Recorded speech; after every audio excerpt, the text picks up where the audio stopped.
We're here with another episode of Conversations and Connections.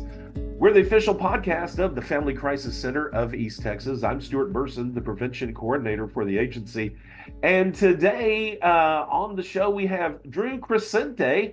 He is with Jennifer Ann's group, and we're kind of wrapping up Teen Dating Violence Awareness Month for February. And Jennifer Ann's group is just, they have a very interesting story and an interesting mission that I really wanted to talk to Drew about.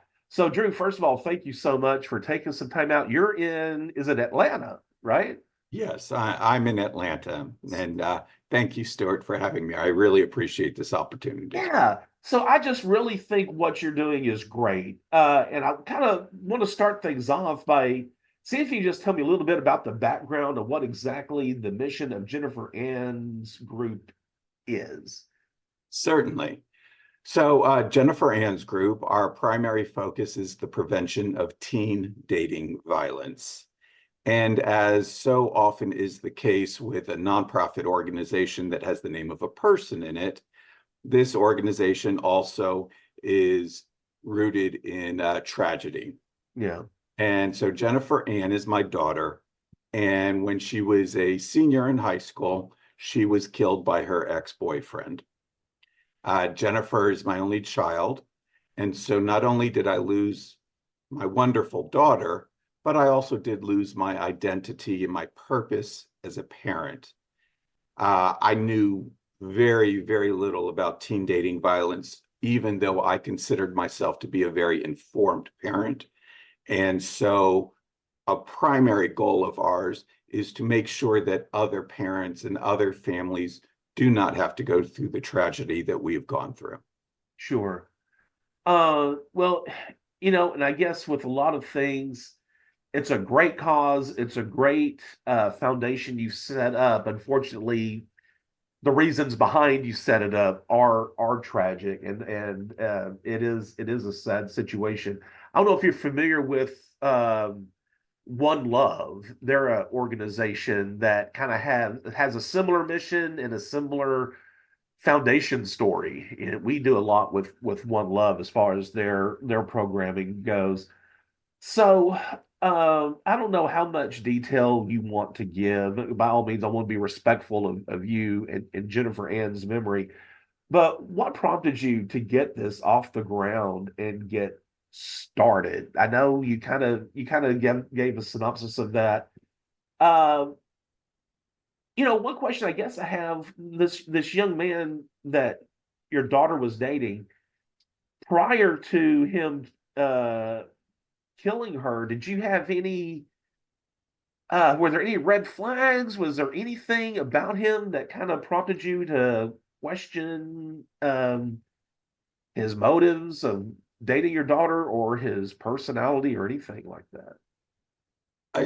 Unfortunately, I don't. And I know that you know, I wish that I had more to share about that. I wish I could talk about all of these warning signs that I now see that I didn't see before, but that really, unfortunately, is not the case, which I know um, doesn't really support our efforts very much because, our goal is to make sure that parents and educators and young people themselves know about these warning signs.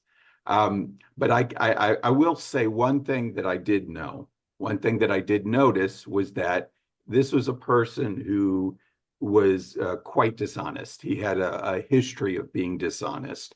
And to the extent that teen dating violence, just as in relationship violence amongst adults, it's rooted in power and control, an unhealthy need for one Definitely. person to exert control over another. And one way they do that is by lying. And so, in retrospect, that is something that I now know about, and I could see that. At the same time, having a partner who lies, it's hard to say that that's necessarily going to be an abusive relationship. Uh, there's other information that I've since learned that does indicate that this was a relationship that absolutely was unhealthy. But no, at the time, the only thing Jennifer had shared with me was this issue about his dishonesty. Yeah, yeah. What has his fate been? What is he? Where is he He at today? he's in prison, and we actually had to go through earlier this year. He was being considered for parole, so we had to go through that process, which was really unfortunate. In part because he had received a sentence um, that many people would agree was lighter than it ought to have been. And beyond that, he had an accomplice, and that accomplice remains free. So this was uh, when we went through the process of you know seeing if he was going to be eligible, if he was going to be released or not on parole. There was a series of newspaper articles, and that columnist, the work that she did, made me aware of some of the failings on the part of the district attorney's office, unfortunately. And I should tell you, in case you were not aware, she actually was in Texas when she was killed, although I Oh, am here really? in Atlanta. Yes, she was in Austin, and she was the first homicide of the year for Austin in 2006. Okay. All right. Well, again, that's I know a lot of that, is hard to talk about. Prior to what happened with your daughter, did you think you ever would have it in you to spearhead something like JenniferAnn.org, this group? Obviously, this was fueled by tragedy, and you're, you know, uh, wanting to do something as, you as a parent who has lost their child. But did you ever think you would be able to even undertake such an effort like this? You know, given the scope of the work that we have done and the number of people that we have reached, uh, no, I would not have expected that. However, at the time that Jennifer was killed, I was doing technology work. Okay. I was a consultant, and so I was doing work involving a lot of helping to develop and managing teams that were working on online applications and websites. And in my own time, I was volunteering for at the American Cancer Society, Uh-huh. and I helped put on one of the Relay for Life events, and there was something that took about 6 months of time, and so I did have some background knowing that I was able to make a difference. I also had some background knowing that using technology can really help you leverage whatever time and effort you have. You can leverage that into having a Uh-huh. far greater impact. Right. Okay. So one of the things that attracted me to the website when I was just kind of web surfing about teen dating violence was the interesting approach to educate youth through video games. Not trying to uh, be stereotypical, but it's what kid doesn't like video games, right? And it's an interesting approach that you decided to take on educating these kids through video games. Did some of that is why you choose video games that have does it have anything to do with your background in tech, or is that just something that you wanted an approach you wanted to take? So, I wound up at video games. It was not my immediate thought. It was not my second thought, my third, fourth, fifth thought. But as I said earlier, this was an issue that was not on my radar. And I was an engaged parent. I was a parent who had had the tough talks. Yeah. I was a parent who had a quite close relationship with my child. And the fact that I did not know about the severity of this problem to me was very surprising. And when people asked me what had happened, and I said it was teen dating violence, they had to parse through those words because that label was not familiar with them. Right. They did not know what that meant. They said, "Oh, is that a thing?" I said, "Well, yes, obviously it is." So our primary goal at first Uh-huh. was to increase awareness, tell Okay. people this is a problem, because 81% of parents either do not know or do not believe that teen dating violence is a problem, despite the fact that by the time they've graduated from college, 44% of all students have been in an abusive relationship. So there's a real breakdown there if you're thinking about how few parents are aware of it and how many of their kids experience it. Sure. So to increase awareness is difficult when people aren't already aware about the topic, Well, right? and what's difficult also as an educator myself, when I go out and propose that we even talk to communities about this, sometimes you do run into, oh, well, that doesn't happen here, or this doesn't happen to my child. That's exactly right. Or my child is not going to date until they're 25. And you know what?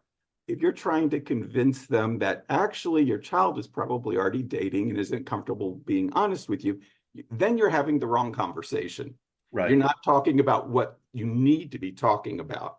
So it's very hard to engage people when they're reluctant to discuss that topic, or if it's just not on their radar. So we tried a t-shirt design competition, a poster design competition. Um, After I created the organization, I did go to law school in order to become a better advocate. So a law school paper writing competition, whatever it would take to just try and attract enough attention.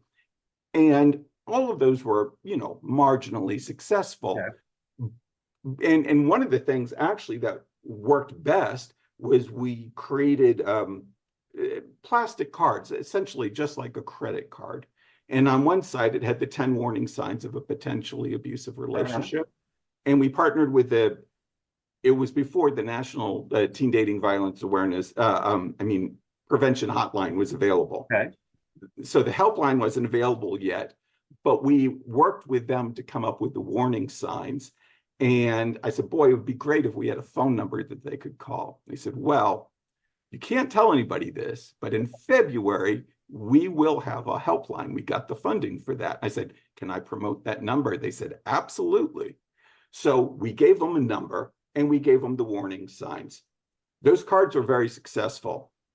When I was in law school, we transitioned from the plastic cards to heavy stock bookmarks instead, Okay. much less expensive and also more useful in many ways. Uh-huh. And we've distributed over 500,000 of those throughout the US at no cost. However, we have to pay for those. And they get shipped to my house, and I literally broke the subfloor in my house from the weight from these cases of these. And then we have to ship them. Right. I said, boy, I'm glad that we're engaging people. Okay. I'm glad that these schools and organizations are reaching out to us, but I feel like I might have to sidestep parents. I might have to sidestep the schools and go to where kids are already at and not expect them to come to me. And so I said, oh, wait, how about video games?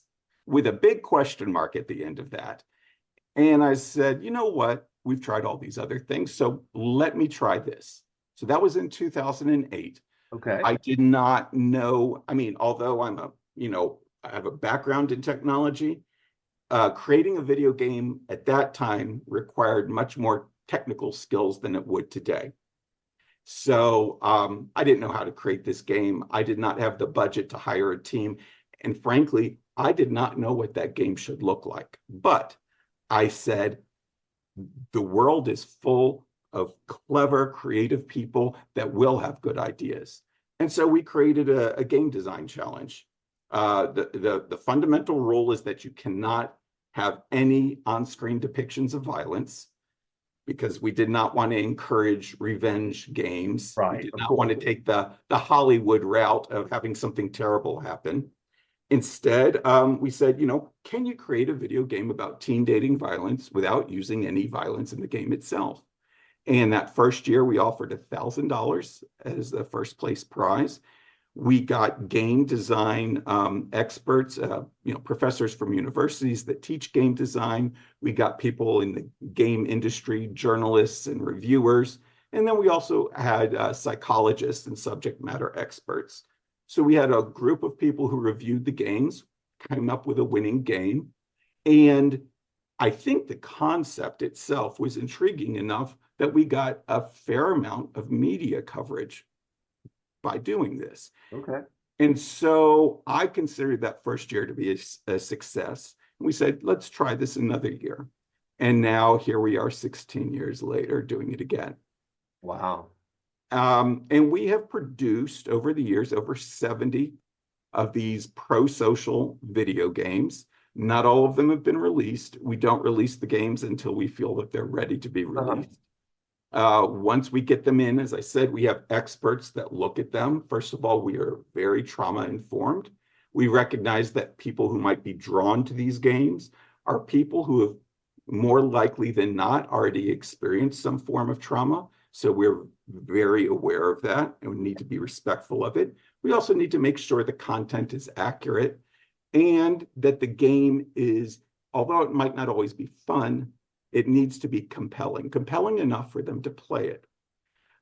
And one thing we have done is we have moved away from strictly focusing on teen dating violence. Well, that was going to be one of the questions I was going to have Sure. for you. Are some of the game? Do you have other games that are addressing maybe other issues besides teen dating violence now? Yes. So I would say up through 2016, I believe, it was always teen dating violence. We maybe changed a little thing here or there, like, this year it needs to have an interactive element, or this year it needs to reflect, I don't know, something happening in the world. So if the weather changes in the place where the game player is, then the weather changes in the game, for example. So different things to Okay. increase the challenge. In 2017, we focused on consent. And we thought that was really important for many reasons. And the main reason is that consent was in the news. And it was important that it was in the news. It was necessary that people were talking about it. But Yes. boy, it was frustrating to hear people in the news really not get it right. So we decided, okay, we're going to get it right. Now, one of the tricky things about consent is that you can be in state A and consent means one thing, and you can be in state B and it could mean something else because it's a legal term of art. Okay. So given my legal background, and I brought in a part-time person to help me run that contest who also had a law degree, we went ahead, we looked at all of the different states, and we came up with what we decided, all right, these are the 4 fundamental rules that for our contests, this is what consent means. And so we made it very clear to the contestants, this is consent. Now, can you create a video game about it? We received more pitches for that contest than we ever have. We gave away a total of around $20,000 in prizes. And to this day, that group of games, we now have 6 games about consent that have been published. That group, that topic, those are the most popular games still, reliably, pretty much week to week. So that's wonderful. Last year, we had over 20,000 people play our games about consent. Okay. Great. So while I'm going to sleep and I'm talking to you, those games are still out there and they're still engaging people and people are learning about consent. We had a museum in Australia that recreated one of those games, a life-size exhibit for people coming to the museum to learn about consent. We had another group contact us from Vanuatu, had to look it up on Wikipedia, a chain of islands near New Zealand. They wanted us to create a game for young people living in Vanuatu based on our consent game. We worked with them for 6 months and created that in their language with characters that look like them for them to learn about Yeah. consent. Wow, that's amazing. Well, Drew, the big question is where can people access these games? If they want to check out these games and play them, where do they go? So our games are in a variety of places. And we are actually working with a group of students at Georgia Tech right now to address that. We're creating an educational hub. So that way educators can go to one place, have access to the games and the lesson plans and all of that. Okay. But that will be at least a semester before that's available. So I would say that, I mean, one good place to start is our website, jenniferann.org. Um, all of our games are free. All of our lesson plans and slide decks are free. We're trying really hard to make sure that educators have the resources they need. And I'll point out for those people who might not be feeling very comfortable about talking about healthy relationships or teen dating violence or consent, is that for the past few years, we've focused on more general topics. So 2 years ago, the topic was resilience, because we had all of these kids who had just gone through COVID, didn't get to go to homecoming or graduation. We recognized the need for resilience. We've published 3 of those games. We have 2 more to come. Last year, the focus was critical thinking. This year, the contest we will be launching next week is on connectedness. So when you look at connectedness and critical thinking and resilience, these are all protective factors that will help discourage violence in general. So Sure. we're not focused as strictly on teen dating violence, but trying to find a way to help all young people live happier, healthier lives through these protective factors or through these games that support and Yeah. foster those skills. Now, you mentioned alongside with the games, the lesson plans and slide decks. Is it recommended that educators can I guess what I'm asking, can someone just go to the website and play the games without looking at the lesson plan and getting something out of them? Or do you recommend educators presenting the game to students along with a lesson plan? Like, do they Um, have to go hand in hand, or does it matter?